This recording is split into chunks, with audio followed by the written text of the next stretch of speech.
চট্টগ্রামে বৈষম্য বিরোধী ছাত্র জনতার আন্দোলনে গুলিবর্ষণকারী এক যুবলীগ কর্মীকে গ্রেপ্তার করা হয়েছে।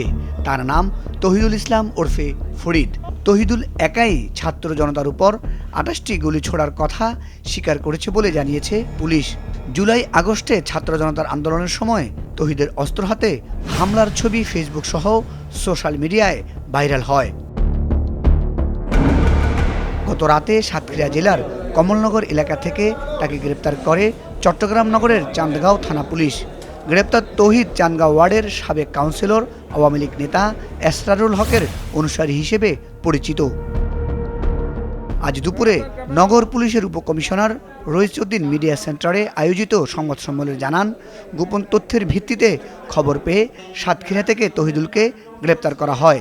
জিজ্ঞাসাবাদে তিনি ছাত্র জনতার উপর গুলিবর্ষণের কথা স্বীকার করেন।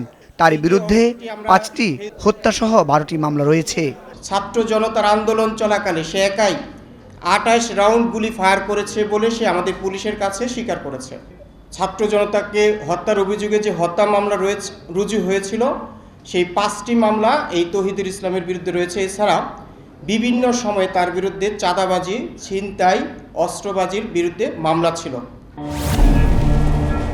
পুলিশ জানান, ছাত্র জনতার আন্দোলনে তহিদুল একটি শুটার গান নিয়ে গুলিবর্ষণ করেন।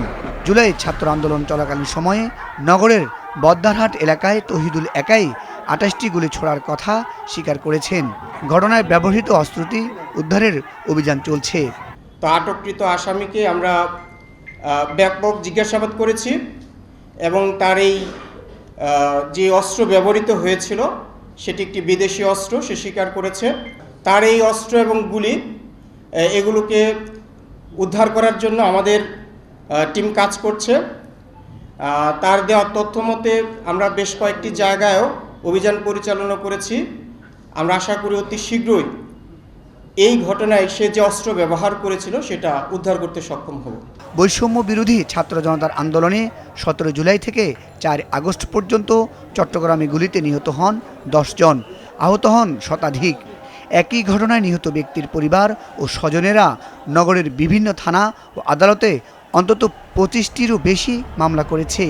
এসব মামলায় নির্দেশদাতা হিসেবে সাবেক প্রধানমন্ত্রী শেখ হাসিনা, আওয়ামী লীগ ও এর অঙ্গ সংগঠনের নেতাকর্মীদের আসামি করা হয়েছে।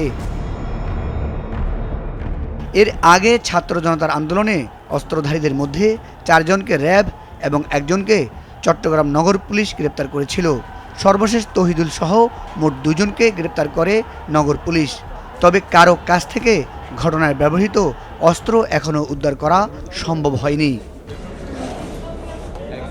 মাছরাঙা নিউজ ডেস্ক।